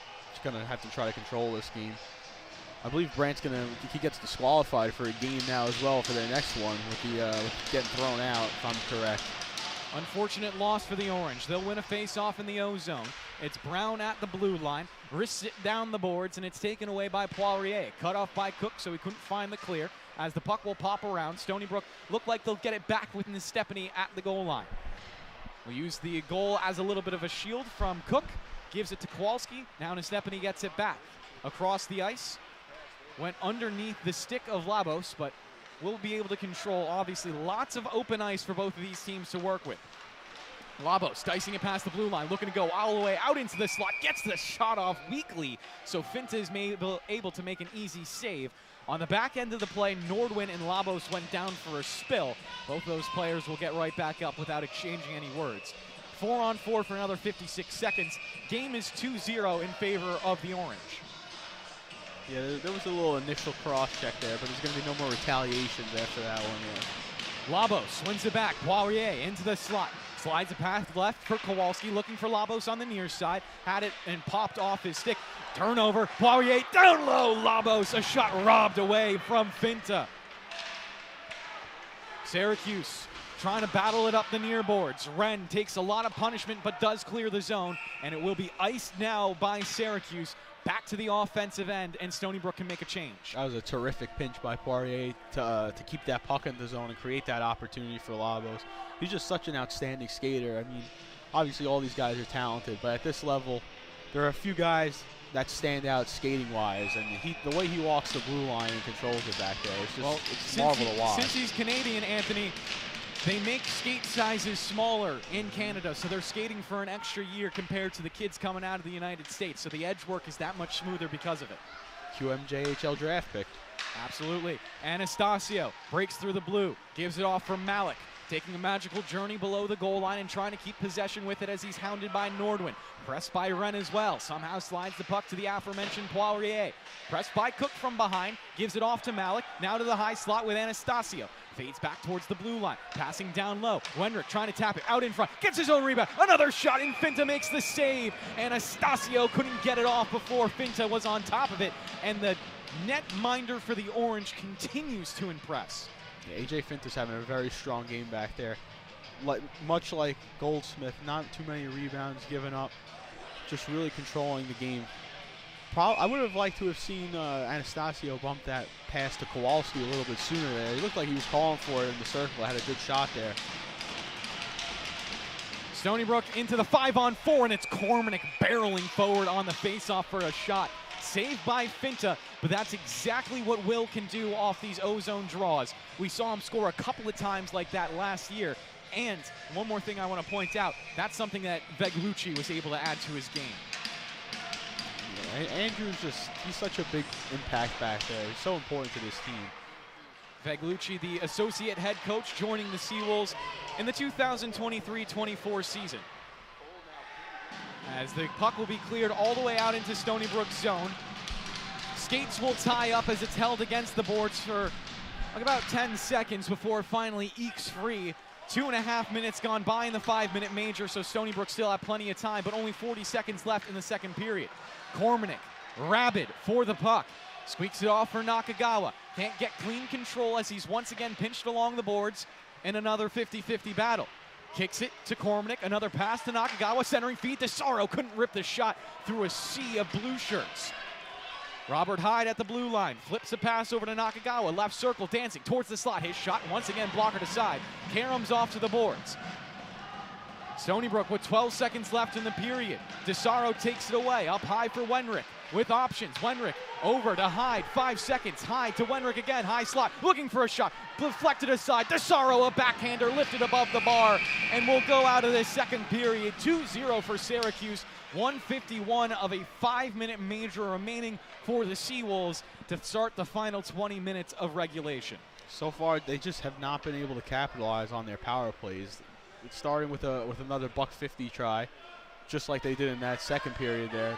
They're gonna have to find a way to net one early on in this third on this power play. Because then on top of that, if you score quick enough, that's a 5-minute major. That doesn't get wiped off the board. You just keep going until you can't anymore. So. Maybe the Seawolves starting off the third period the way Syracuse did yesterday with 2 quick power play goals. That would tie us up at 2, but those are a lot of ifs, ands, and buts for this Chris Garofalo team. And we'll see the answers to all of them when we come back for the start of the third.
And we're back here on WSB. Start of the third period in just a couple of seconds as we have all the players back out onto the ice. 2-2 the score after 40. 1:51 left on the 5-minute major. Assessed to Ben Brandt, who has scored the only 2 goals in this game. So no one on the ice currently has a goal for either team. He's all over the score sheet. For a multitude of reasons. Wenrick getting the face-off back, and he'll give it off to Nakagawa, flying ahead on the clean sheet. Dumps it behind for Wenrick.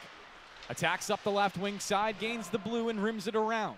Puck carries over to DeSera, leaves it for Nakagawa, takes a hit by Cole, but gets it back to Paul DeSera. Sliding it down low for McCormick, stretching out to spike it back over to DeSera. Carries it up the walls through a lot of traffic. Slides it for Nakagawa, poked away by Syracuse, but held in by Wenrick. Shimmies the puck off to his left. DeSera flips it back to Wenrick at the blue line. Bank past DeSera left circle. Whole lot of nothing going on in this power play for the Seawolves. Cormanek down low, gets it around. Robert Hyde, a shot saved by Finta. Pops up high and goes into the protective netting. 52 seconds gone by in the third period, down to 59 seconds left in the 5-minute major. Sneaky shot there by Hyde. They're trying anything on Finta. They're shooting it. They keep going up high, trying to pick a corner. It's not working.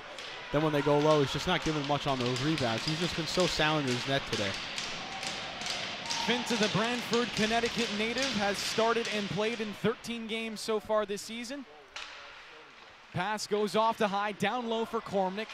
Fanned on control, and it's poked away by Brown. Tries to carry it up the boards for Pendergrass, and the puck will dribble past the blue line. Stony Brook forced to reset, and since one of them touched it, Anthony, it will be an offsides and a face-off in the neutral zone. 44 seconds left on the 5-minute major. And you were talking about the ability to score a quick one. Doesn't look like they're going to get it as their second power play unit is out on the ice. Face off, goes back to Haskins. Yeah, operates not at his going. own blue. Not much going so far, other than that one shot. For Poirier. Poked off his stick, but luckily into the offensive end. Poirier gets back to it and rotates it around for Mara. Options on the near boards. Picks it off the wall, flies over to the right circle. Mara, still with room, lost his handle due to the poke check from Wren, and he'll flip it out of the zone, bouncing all the way down to Stony Brook's end. 15 seconds left on the 5-on-4, Anthony. At this point, how do you regroup if you're Veglucci and Chris Garofalo over there for the Seawolves? Just got to simplify and get back to work on the forecheck. I mean, nothing's really working so far on the power play. They had their good chances earlier, and then the last few just have gone absolutely nowhere so far. Malik had it and lost it on the far boards. Spiked off his stick and back for Charles Poirier in his own zone. Has the forechecking Rugg, pressuring from behind. Gives it off for Nestepany, curling around in the left wing corner. Nestepany still holding on to the puck. Just dipping and diving around his goal, trying to find some open ice as 2 minutes have already ticked by in the third period. Seawolves still down 2-0, and we're back to 5-on-5.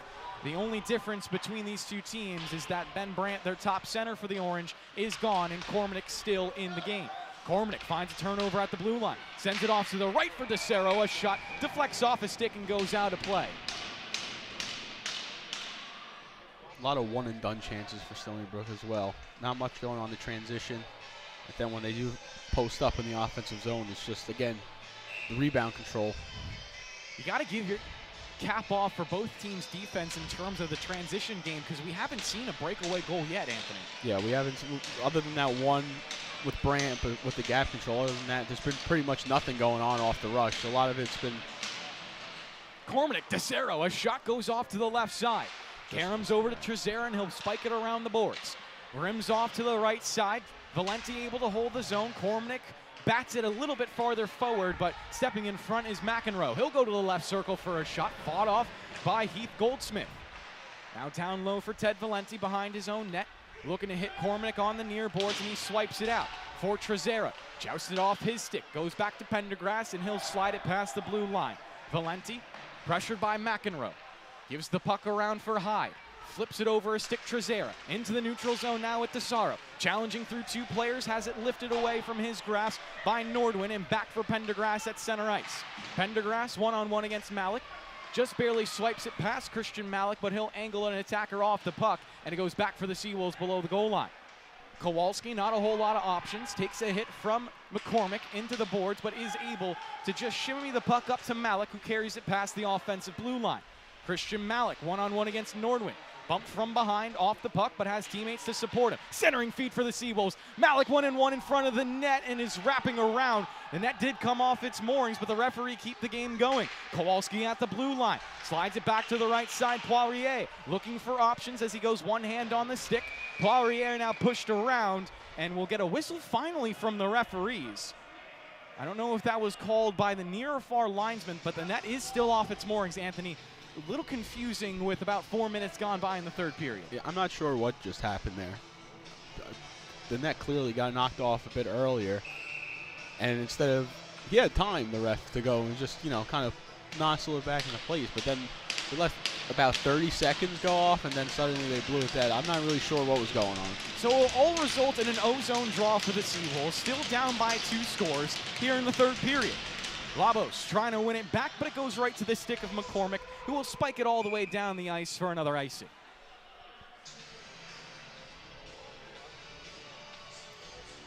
Now exactly 4 minutes gone by in this final period of regulation. And the Seawolves started off with a 5-minute major in this period, but weren't able to do anything with it. A stark contrast from yesterday's game where Syracuse started their third period with 2 back-to-back power play goals. Miss Stephanie off the draw will flip it high and somehow staying in play. It didn't hit the low ceiling here at the rinks in Hop Hog. Puck loose in the left wing corner. Breaking it out of the pack is Wenrick. Takes a shot on that, finta the rebound, and swipes it away with the glove for another whistle. Credit Syracuse as well, despite, you know, giving up 35 shots so far. They're getting their sticks in a lot of lanes here to kind of clog those up. Finta does not have a shutout this season, on pace for his first against the number 13 Seawolves, who will likely be bumped down a couple of spots at the end of the weekend. Miss Stephanie off the draw. Another shot fought off by Finta. Rebound. Mara wasn't able to spike it forward. Carried around the boards, down low for Nakagawa. Stick handling, centering, out in front. It was broken away by Kato. There is a broken stick on the floor, and that does belong to Wren. Goes back over to his bench to find a new one as Stony Brook take a shot from the blue line. It was broken up by bodies, and Cook is able to clear.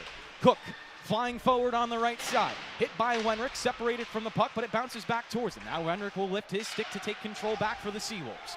5 minutes gone by in the third period. 2-0 still the score for Syracuse, looking for another upset against a top 25 team here in the ACHA. Jack Duffy at the red line will slap it forward, knocked out by Wenrick, and he'll spear it out of the zone, back for Jack Duffy again. Gives it off the skate of McCormick, intercepted by Mara, who will dance it past the offensive line. Taken away by Chestner now. Chestner turns it over. Cooper Smith trying to tap it to Kowalski, lets the puck go by him, and then skillfully takes it away from Cook. Anthony, that could have been a breakaway for number 12, Cade Cook. Fantastic recovery by Kowalski there after fumbling that puck to chop it back in. Duffy, a stretch pass for Emery. Banks it in off the boards. Spills off into the right wing corner as Rugg tries to fight for it. Sends it around to the weak ice, and Dinopolis the first one there. Skims it all the way around the perimeter to the near point and out thanks to Cooper Smith. Stony Brook trying to find a loose puck at center ice. Kowalski plays it into space, but skating into it is Emery. In the left circle, Aiden Emery pulling up at the half wall. Hit free from the puck, and Kowalski will skate onto it. Now Poirier. Again, great edge work for the French-Canadian, creating space for himself, giving it to Kowalski, who will turn it over to Brown in the offensive ends. Sending it forward. Poirier now tying up the stick of Emery to take it back for the Seawolves, and we'll get a whistle from the referees for another stop and face-off in the neutral zone. Yeah, looks like a hand pass there.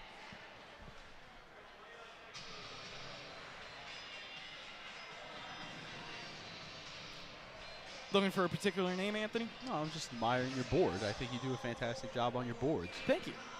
You want to know the fun thing about my boards? What's so fun about it? It's all automated. That's incredible. So I built this on a spreadsheet. Okay. And then on one spreadsheet, I paste in the ACHA stats, and then it automatically takes the stat sheet and converts it into the board you see in front of you. You're like a computer. I do my best. Tony Stark over here. I don't know if it's that good, but it's good. DeSaro breaking past the blue line, sliding it for Trezera, couldn't get the shot off. Another centering feed, and it's taken away by McEnroe. Trezera down below the goal line on the other end, so it's a temporary 5-on-4, but Traz, tough as nails, gets right back up. The D3 transfer all the way back when he came from Trinity University, Anthony, was a part of those Hens teams that went all the way to the national finals. I think maybe even winning one in his time there. I'd have to check the dates. So you saw Traz last night score his first goal in almost 3 years here. Yeah, he did. 1 goal, 3 assists for Joey Trezera. Another Massapequa native. Anthony also from North Massapequa. You like it there? Yeah, it's all right. Classic suburban area. All right. Hyde into the left circle, takes a shot, saved by Finta. Skims around the boards for Anastasio, trying to hold the zone. Anastasio and Hyde go way back. They've known each other for a long time. Peter Labos able to win the puck away, but it's lifted off of his stick in favor of Wrench. Stretch pass, just barely sliding under the grasp of Brendan Duffy. Gets it back out in front, but Goldsmith was the only one in the area, and he'll cover up for another whistle. 12:34 remaining in the third period. 2-0 the score in favor of the Orange, as they're looking to go 2-0 on away ice. That was a golden chance for Stony Brook on the other end there. Finta finally gives up a rebound. A juicy one, completely out of position in front.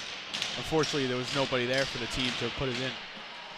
Stony Brook winning a D-zone draw, but giving it away in the slot. It's Fanning to take it back. A weak backhander will be paddled aside by Heath Goldsmith. Worked around the boards for the Seawolves. They commit another turnover in the slot, but thankfully it caroms to the far end.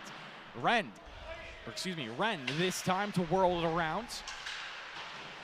Comes to the near point and just slides past. Labos knocking this almost into a breakaway. Sharp angle shot goes above the crossbar. Carries around to the opposite side. Stony Brook trying to hold the zone, but it will pop past their grasp and go all the way back down into their defensive end. Kowalski not getting the benefit of an icing, has to pass this one quickly forward to Labos. Ramps it off his stick for Anastasio, who carries it into the offensive end. Syracuse take it back now. Rim it in, and it will be covered up by Heath Goldsmith. With 11:41 left in the third, Stony Brook still need 2 goals to tie this up. Yeah, really trying to avoid a letdown here after having that nice little 4-game win streak. Looked like that they were turning a corner and really gaining some momentum in the ACHA, and then run into a #1 team in the country in Niagara. You play them pretty tough, but then, you know, not going so well here against an unranked squad. If you had an 8-game stretch where the only games you lose are to the #1 team in the country, I think you can consider that a success. But take that every day. An unranked team in Syracuse and a team that's really in the bottom of the ACCHL right now, not exactly a great look for Andrew Veglucci and his team. Syracuse still operating in the O-zone. Rugg has it lifted off of his stick by Mara. Takes a hit into the boards, and Rugg gets it back. Now challenged by Kowalski. They'll sandwich him into the ice. Chance for Gaffney to play it. Gaffney has it below the goal line, sends it out in front, but stepping in front of the play was Robert Hyde, and he'll clear off the glass. Syracuse take it back in the neutral zone. It's once again Rugg. Rugg getting it ahead for Gaffney at the near point. Sends it back to Rugg. Instantly challenged. Nestepany with a little whack. Lifts it off of his stick, but it's back for the defenseman Cato. Goes across. Shabati high into the zone. Gaffney will be the F1 on the play.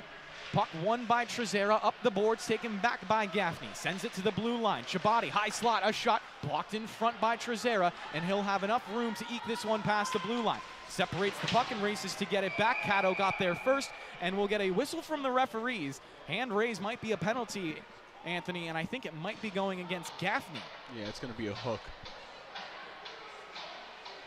So Gaffney, who had the game-winning goal yesterday in overtime for a 5-4 Orange victory, will go into the box, potentially opening the door for a Stony Brook comeback.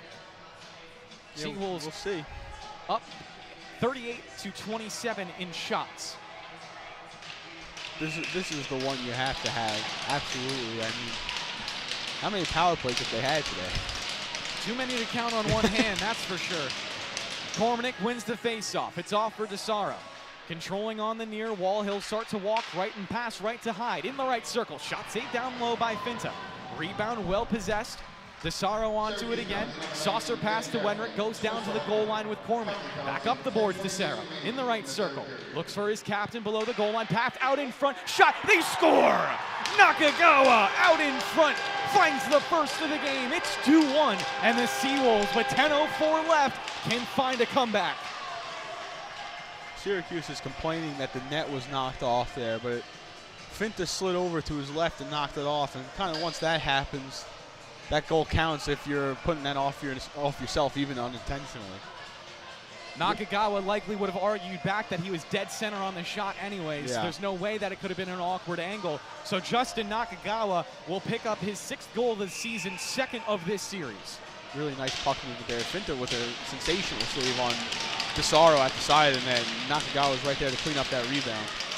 So that takes away the possibility for A.J. Finta's first shutout of the season. Turnover allows McCormick to come in. Shot saved by Goldsmith. A must-have for Heath, and he comes up clutch. Huge save by Goldsmith. That's one of those right there. Sometimes they let those mistakes snowball. Kowalski bringing it back into his own zone. Banks a pass from Malik, sends it back below the goal line. That's going to be a turnover, as the first one to it is Pendergrass. Centering feed once again interrupted by Anastasio, and he's barely able to spear the puck out of the zone. The Orange looking for a reset. They'll make a couple of changes on the back end of the play as well.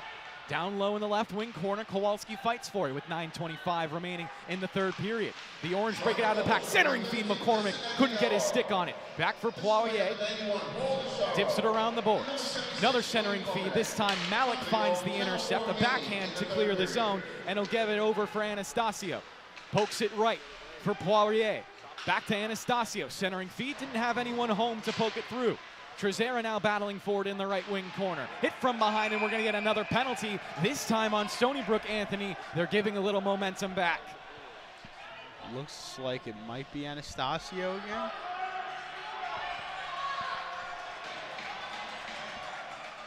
Yep, it is Anastasio. So Anastasio will take his 3rd penalty of the game.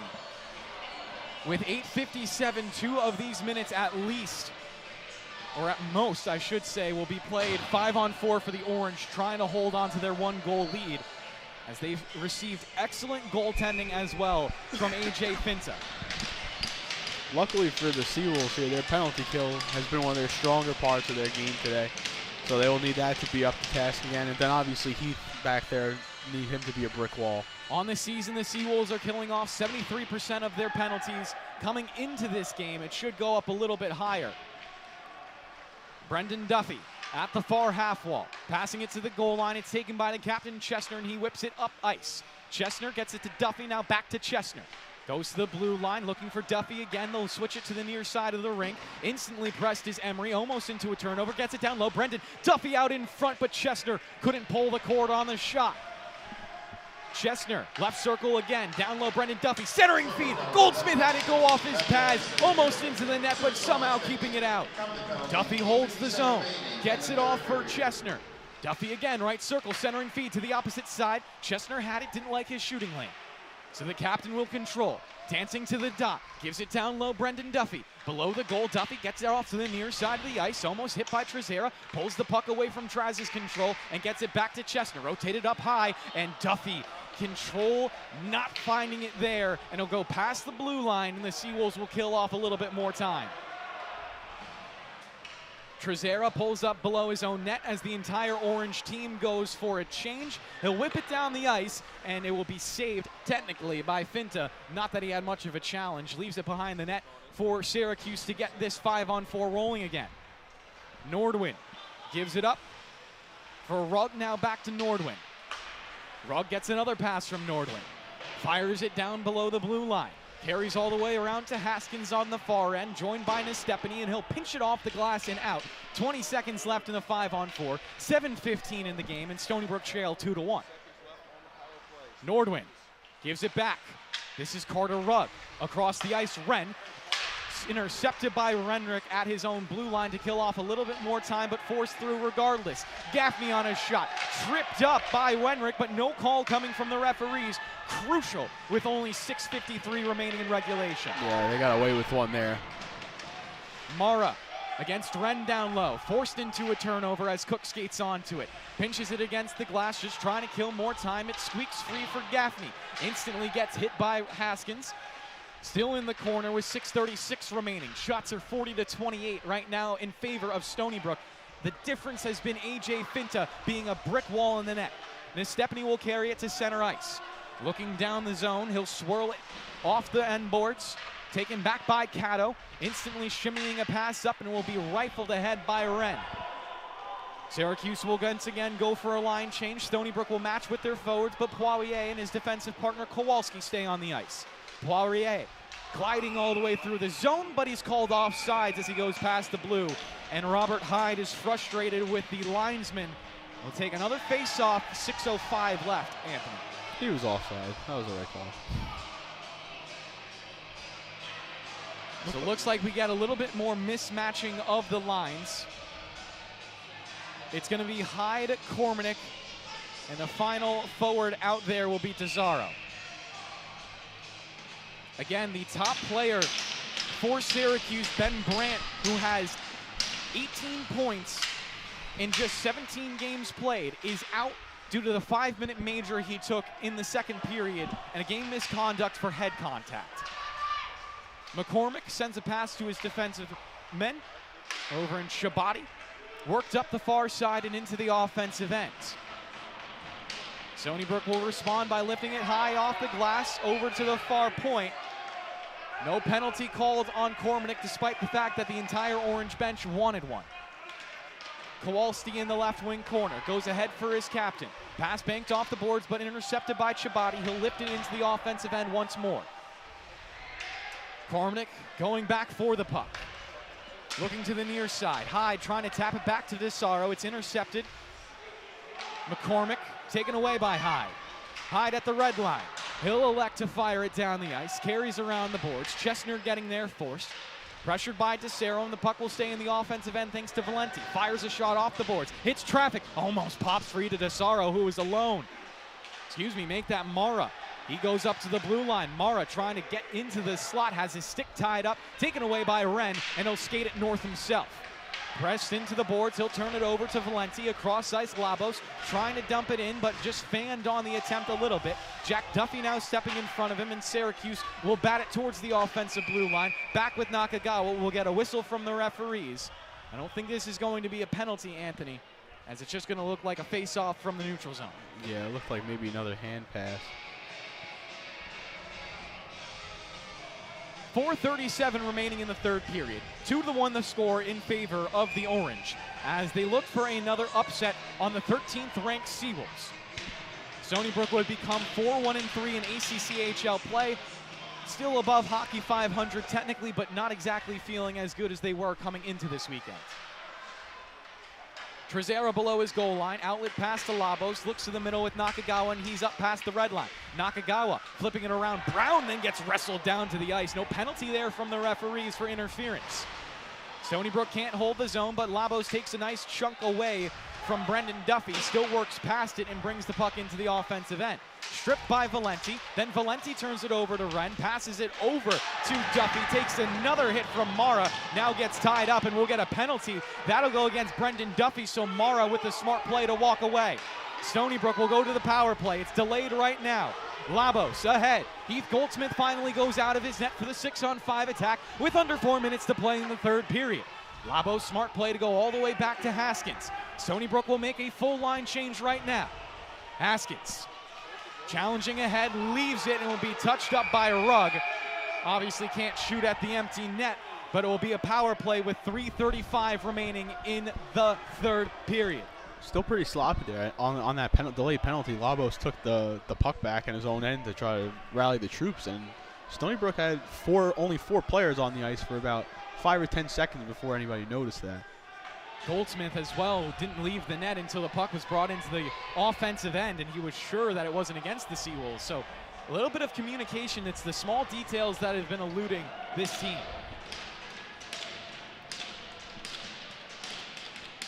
Then going back to that penalty, that hit on Mara was clean, but that little extra shove is, I believe, is what got him there.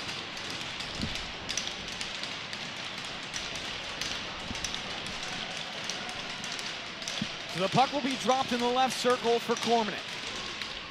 Can't win it back. Nordwin gets the first touch, looking to go off the boards and out. Hand-eye coordination not there from McEnroe, so he can't clear. Held alive by Nakagawa. Gives it off to Rob Hyde. Down low and then swept right back up to Nakagawa at the far point. Whips it over to Wenrick at the blue line. Shot, rebound, Hyde on the doorstep. Couldn't get it through, and Finta covers it up. What a save by A.J. Finta. It's a terrific stop there. Hyde knocks it down. Has the chance on the deflection, turns that away, and then on his rebound. It looked like Hyde was ready to celebrate after taking that shot. The Cormanic going back to the well. It's another left circle draw. He gave Finter a little tap on the pad there, saying nice job, and his teammates tried to attack him again. Wren against Cormanic. One back. DeSaro instantly gives it to Hyde. Tap to Wenrick. Rotated back over to DeSaro in the left circle. Takes a poke check, but holds on to the puck from Pendergrass. Gives it on the backhand behind to Nakagawa. Over to Wenrick as Stony Brook try to set up control with $1:30 left in the 5-on-4. Down by 1 goal with under 3 to play in the third period. Cormanic spins it around to Wenrick. Still in the left circle. Back down low to the captain. Takes some time below the opposition net. Sending it in front. Nakagawa fanned on the one-timer. That'll kill off some more clock. All the way down to 1 minute in the 5-on-4. Wenrick ahead to DeSaro. It will still be the first line, first power play unit out there for the Seawolves. DeSaro with some good speed on a journey all the way down to the Syracuse red line, taken away and cleared out of the zone. A good play from the defenseman, Jake Brown. Yeah, another good, other than that high chance, not much going on for this Stony Brook power play. 42-28 the shots. Finta has been fantastic the entire game. Syracuse has been a lot more aggressive on this penalty kill as well.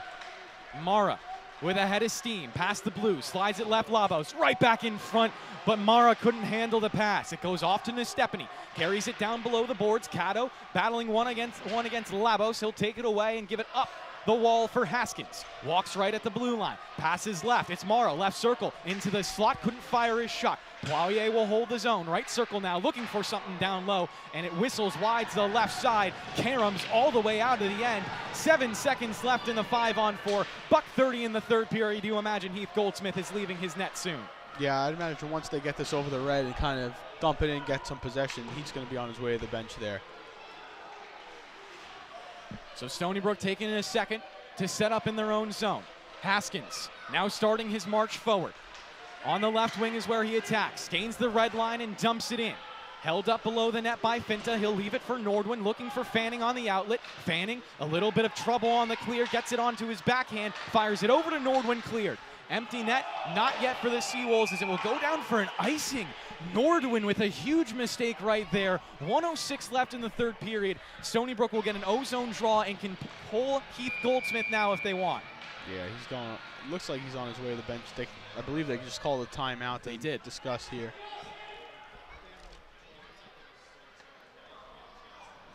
So we'll take a timeout here on WSB as well. You want to sponsor it by anyone? It's up to you, man.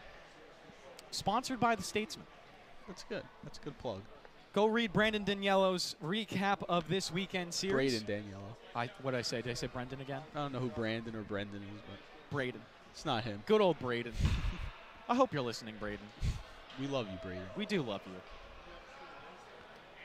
Braden will be writing the weekend recap. Was here yesterday to interview Garofalo. Working right now, so Anthony will step in for the interviews.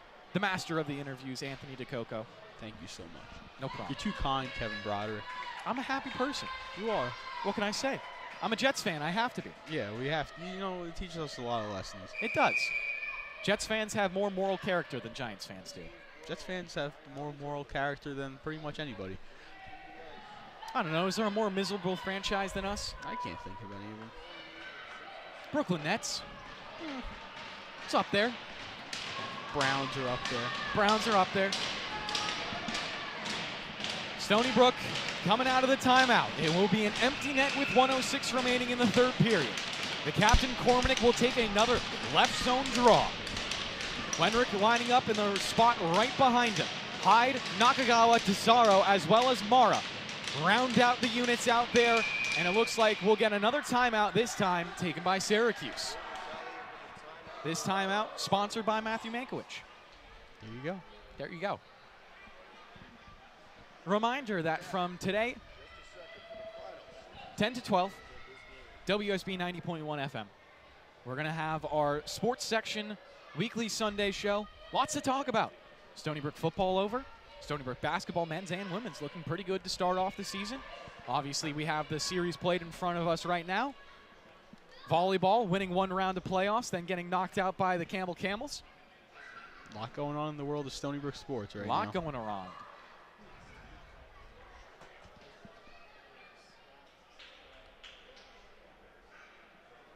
Mets making a trade as well?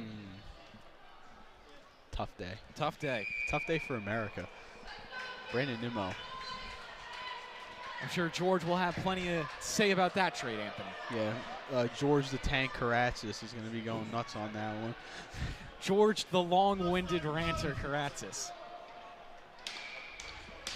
Vocal cords made of iron and spit. All you need George to do is go to dinner with one of his favorite players and have him cut his hand on some glass, and then he'd be Frank the Tank.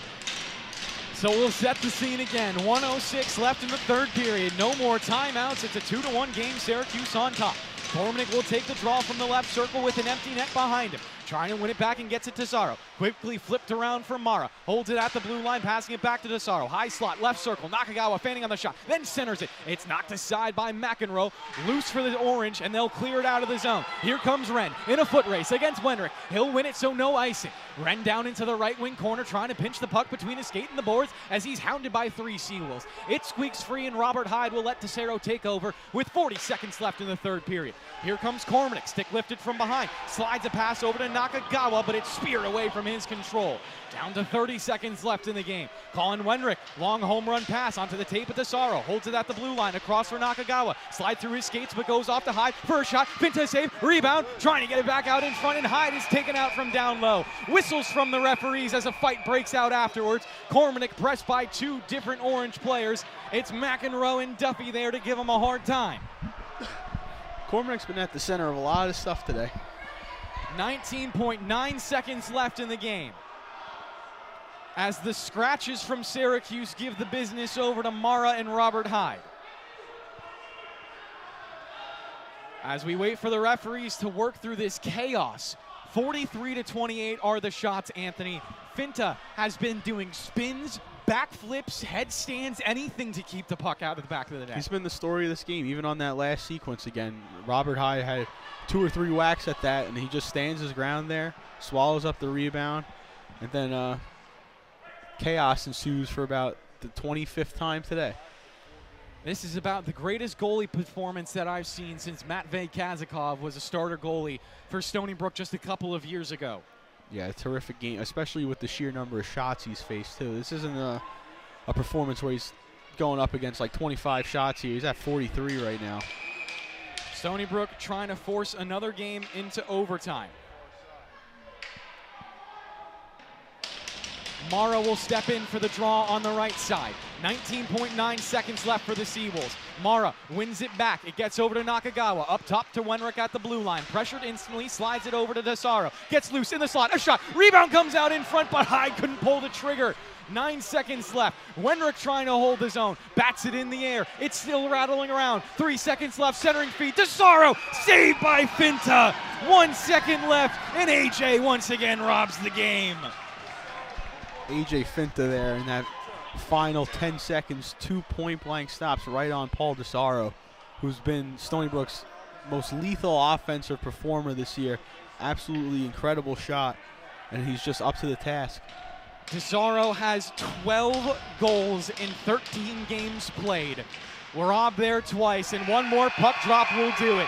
The Orange sweep the 13th ranked Seawolves at home, and AJ Finta is the story of the game, like Anthony said. And you gotta feel a little bit disappointed if you're Garrow and crew that you put up 45 shots and only scored once. Absolutely. I mean, they really couldn't throw more at Finta than what they did. Again, some of that undisciplined play early in the first period kind of disrupted the flow of the game. They just couldn't convert on their power plays when needed. That was the story of the game as well. And with that, we'll end our broadcast here on WSB. Thank you so much for watching and listening. Once again, final score 2-1 in favor of Syracuse. If you want to listen to more of myself, you can go over to the LI Sports Network, because I'm doing another 2 games after this. And if you want to read Anthony DeCoco and his work, go over to the Statesman. Fantastic writer, Anthony.